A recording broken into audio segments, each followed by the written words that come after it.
Hello guys, स्वागत है आप सभी का हमारे यूट्यूब चैनल में। तो गाइस आपने जानवर तो बहुत सारे देखे होंगे, शेर, चीता, भालू और बहुत बहुत बड़े। आपको पता होगा कि जो ज़मीन का सबसे बड़ा जानवर है वो है हाथी, और समुद्र का जो सबसे बड़ा जानवर है वो कहलाई जाती है वेल। लेकिन गाइस अगर हम आपको एक ऐसे जानवर के बारे में, एक ऐसे प्राणी के बारे में बताएं जो इन सब को यानी वेल से भी 10 गुना ज़्यादा बड़ा था, यानी वेल को भी एक ही मुँह में वो खा जाया करता था। तो गाइज आपने उसका नाम तो सुना ही होगा, उसका नाम है डायनासोर।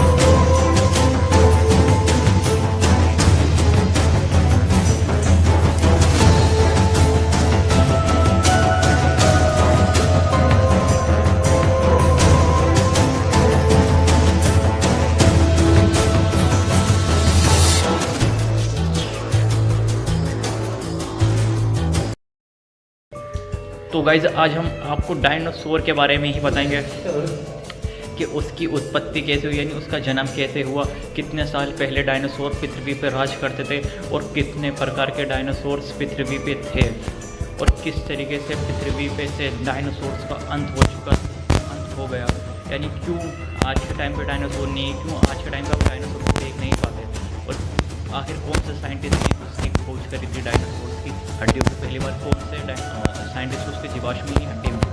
चलिए स्टार्ट करते हैं। तो दोस्तों 1600 के दशक में डॉक्टर रॉबर्ट प्लॉट ने एक हड्डी की खोज करी जो कि बिल्कुल मनुष्य जैसी दिखती ही नहीं थी। कोई ऐसा जानवर था जो कि समझ में नहीं आ रहा था ये कैसा जानवर है।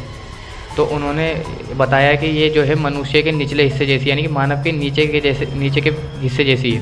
कैसे डायनासोर की खोज सन 1828 में कर्नल स्लीमन ने भी छावनी क्षेत्र में सबसे पहले डायनासोर के अवशेष ढूंढे थे। यानी कि जब देश में इस विशालकाय जीव ने नई प्रजाति के बारे में जो जबलपुर ने ही दुनिया को बताया था। जबलपुर में वो रहते थे गाइस। तो माना जाता है कि डायनासोर्स 23 करोड़ साल पहले ट्रायसिक काल के दौरान अस्तित्व में आए थे। ये वो समय था जब धरती के सभी महाद्वीप एक साथ जुड़े हुए थे। डायनासोर दक्षिण ध्रुव के क्षेत्र में पैदा हुए थे, लेकिन इन्हें ठंड पसंद थी, जिसके कारण ये उत्तरी ध्रुव की ओर चले गए। तो दोस्तों बात की जाए अगर इनके इतिहास की, तो डायनासोर ट्रायसिक काल में छोटे डायनासोर मॉर्फ पूर्वजों से उत्पन्न हुए थे। यानी कि ये छोटे डायनासोर से उनके पूर्वज थे उनके डायनासोर के, जब जलवायु कठोर और शुष्क थी।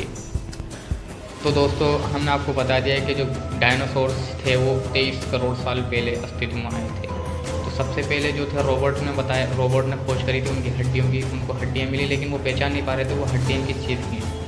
और उसके बाद जो वो 1828 में कर्नल थे, उन्होंने उनके कुछ अवशेष मिले डायनासोर्स के कुछ अवशेष मिले। तो उनको मतलब फर्स्ट टाइम पता लगा कि ये डायनासोर्स की, मतलब फिर भी उन्हें पता नहीं लग पा रहा था कि कौन सा जानवर है। और ये तुम बताओ इसके कितने प्रकार हैं।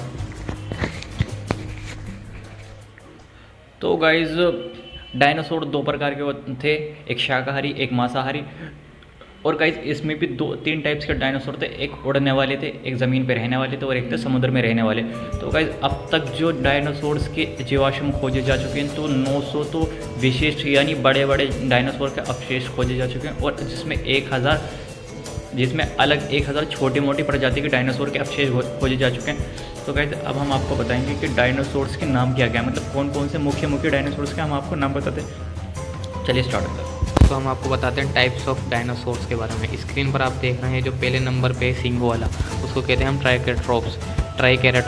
ये जो है गाइस शाकाहारी, हम शाकाहारी के बारे में बता रहे हैं। ये दूसरे नंबर पे है जिस पे लाइनिंग है, मतलब जो कांटोदार है, वो है स्टेगोसोर्स। और जो थर्ड नंबर पे है जिसकी लंबी गर्दन है उसको कहते हैं ब्राचियोसोरस।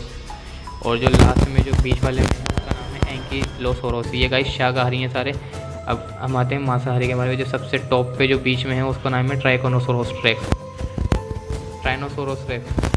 और जो तीसरे नंबर वो दूसरे के लास्ट में है उसका नाम है वेलोक्राइप्टर, जिसकी पूंछ लंबी है। और जो सबसे कोने में है उसका नाम है एलोसोरस। से जो लास्ट में है उसका नाम है स्पाइनोसोरस। तो दोस्तों आपने देख लिया टाइप्स ऑफ डायनासोर्स। अब हम आपको बताते हैं डायनासोर्स की मृत्यु कब हुई, डायनासोर्स का अंत कब हुआ। तो आज से लगभग 165 मिलियन वर्षों तक पृथ्वी पर रहने के बाद डायनासोर्स लगभग 65 मिलियन वर्ष पहले पहले क्रेटेशियम काल के अंत में विलुप्त हो गए, यानी ख़त्म हो गए 65 मिलियन वर्ष पहले। तो गाइज आपने देख लिया कि डायनासोर्स का अंत कितने साल पहले होता है, यानी डायनासोर्स का अंत आज से 65 मिलियन साल पहले हुआ था। यानी जब सारे महाद्वीप एक जगह थे जिसका नाम था गोंडवाना। तो गाइज इनका अंत किस तरीके से होता है, इनका अंत 65 मिलियन साल पहले एक बहुत बड़ा एस्टेरॉइड जो पृथ्वी से टकराया तो गाइज वो इतना बड़ा एस्टेरॉइड था जिसकी रेंज 10 किलोमीटर थी। वो 10 किलोमीटर का बड़ा वो पत्थर था जो पृथ्वी के गोंडवाना उससे टकराया। क्योंकि पहले सारे महाद्वीप एक ही जगह, सारी ज़मीन एक जगह थी, पानी सब एक जगह था, तो वो इतनी ज़ोर से टकराया जिसकी वजह से वो पूरा एक महाद्वीप यानी गोंडवाना के टुकड़े हुए, जिसके बाद 7 कॉन्टिनेंट बन गए। और वो टक्कर इतनी ज़्यादा खतरनाक थी कि चारों तरफ आग लग चुकी थी। डायनासोर की हड्डियाँ तक, डायनासोर्स की हड्डी होती वो उनका मांस राख हवा में उड़ गया एकदम। भाई जितनी तेज की आग लगी सब हो चुका था, सब खत्म हो चुका था।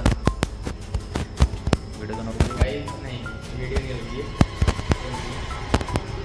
तो गाइज और जो समुद्र के सतह थे इतनी तेज़ी से भूकंप आया, सारी तरफ जो वाले भर चुके थे और सब जगह आग हो चुकी थी। बस खाली सारे डायनासोर ख़त्म हो चुके थे, लेकिन जो हवा में थे वही डायनासोर बचे थे और थोड़े बहुत पानी के डायनासोर बचे थे। तो इस तरीके से डायनासोर्स का अंत होता। तो गाइस हमने आपको बता दिया है कि डायनासोर्स के प्रकार बता दिए और डायनासोर्स का अंत कब हुआ था और डायनासोर की शुरुआत कब हुई थी, कौन से साइंटिस्ट ने की थी। तो दोस्तों आपने सब कुछ देख लिया है। अब आप जो कमेंट करेंगे हम उस पर वीडियो लेंगे। गाइस कमेंट करें आप, हम उसी पे वीडियो लेंगे। हाँ भाई कुछ कहना है? गाइज ये जो हमने वीडियो बनाई थी दूसरे के कमेंट पे ही बनाई थी। अगर आप कमेंट करेंगे तो हम आपके कमेंट पे भी वीडियो बनाएंगे, तो जल्दी जल्दी कमेंट करें। चलिए चलते हैं गाइस घर पर। Tata good bye.